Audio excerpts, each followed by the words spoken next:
Muchísimas gracias, señor presidente. En nombre de la alta comisionada Michelle Bachelet, alta comisionada de las Naciones Unidas para los Derechos Humanos, los saludo y le agradezco la invitación. Agradezco también la invitación a los integrantes y saludo de la Organización de los Estados Americanos, del Consejo Permanente, al secretario Almagro, a la presidenta Urrejola, al doctor Zovato, director de IDEA, a todas y todos. La Oficina de la Alta Comisionada ha dado un seguimiento especial a la situación de los derechos humanos en Nicaragua en el año 2021, en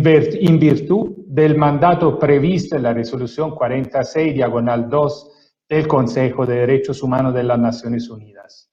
Resolución que le solicitaba prestar una atención particular a los derechos humanos en el contexto del proceso electoral.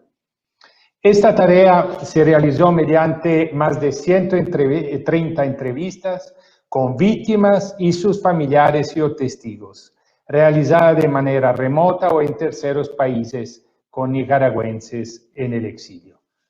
La oficina también ha participado en reuniones regulares con organizaciones de la sociedad civil, defensoras y defensores de derechos humanos, analizando los documentos de fuentes gubernamentales y no gubernamentales.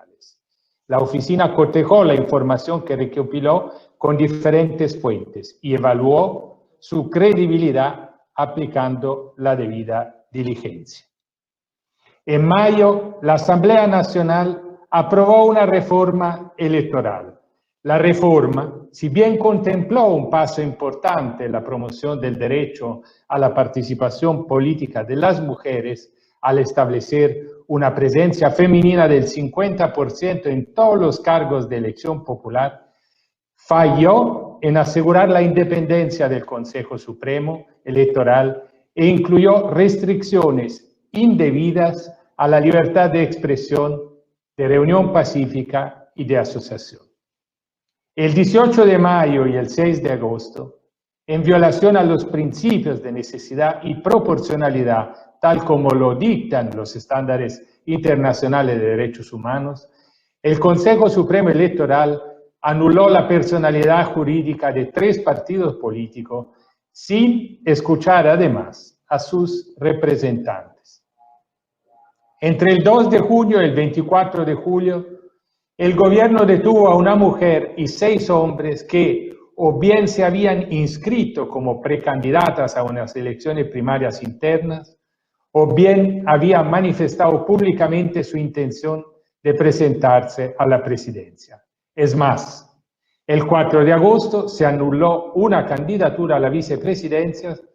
por unas declaraciones de la candidata que debían haber estado protegidas de acuerdo a los estándares internacionales de libertad de expresión.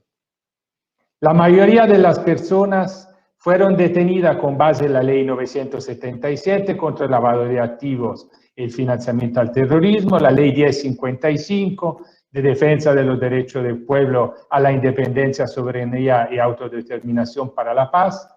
a la Ley 1060 de reforma del Código Procesal Penal. La primera aprobada en julio de 2018 y las otras 2 a menos de un año de la jornada electoral.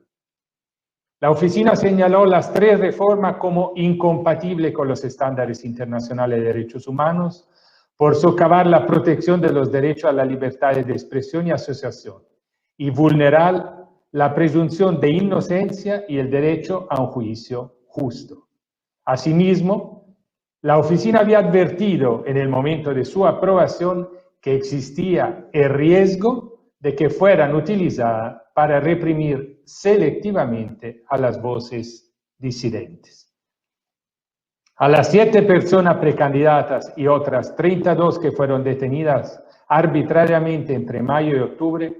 les fueron violados su derecho a la defensa, el derecho a comunicarse con sus familiares y el derecho a un trato digno. Por todo ello, la alta comisionada ha solicitado sin éxito en reiteradas oportunidades que fueran liberadas. Se detuvo arbitrariamente al menos 5 periodistas y se allanaron la sede de varios medios. Se impidió la acreditación y el acceso al país de gran parte de la prensa internacional, varios periodistas tuvieron que salir en el exilio, resultando así afectadas la libertad de prensa y expresión. Durante la campaña se usó a los medios de comunicación de propiedad estatal para solicitar el voto para el FCLN, denigrar a otros partidos, candidaturas y agrupaciones. En violación a la libertad de asociación, las organizaciones que contaban con el apoyo de la cooperación internacional fueron sometidas a controles excesivos y arbitrarios bajo la ley de agentes extranjeros y se canceló la personalidad jurídica de 45 de ellas.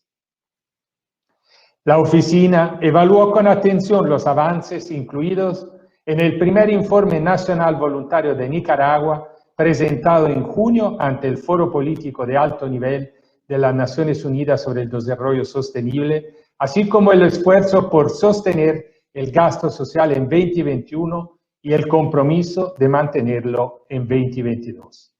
Sin embargo, cualquier esfuerzo en el ámbito social debe necesariamente ir acompañado de reformas políticas e institucionales acorde con los estándares internacionales de derechos humanos, que permitan a Nicaragua restablecer el equilibrio democrático y avanzar hacia el pleno disfrute de los derechos civiles y políticos, incluyendo los derechos de las víctimas a la verdad, a la justicia, a la reparación y a la no repetición. En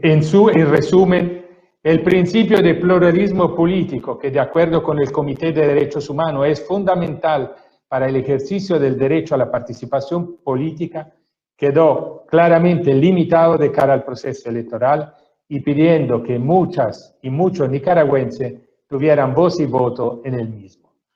Reitero, por tanto, el llamado de la alta comisionada al restablecimiento del Estado de Derecho, imprimis la liberación de todas las personas detenidas arbitrariamente, la reinstauración de los partidos políticos que fueron disueltos y el cese de todo acoso contra activistas políticos, periodistas y defensoras y defensores de derechos humanos,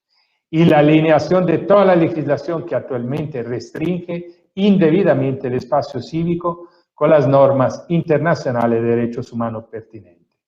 Con ese fin, la oficina hace un llamado a que Nicaragua restablezca la cooperación multilateral y que inicie un diálogo amplio, participativo y transparente con una clara e integral perspectiva de derechos humanos.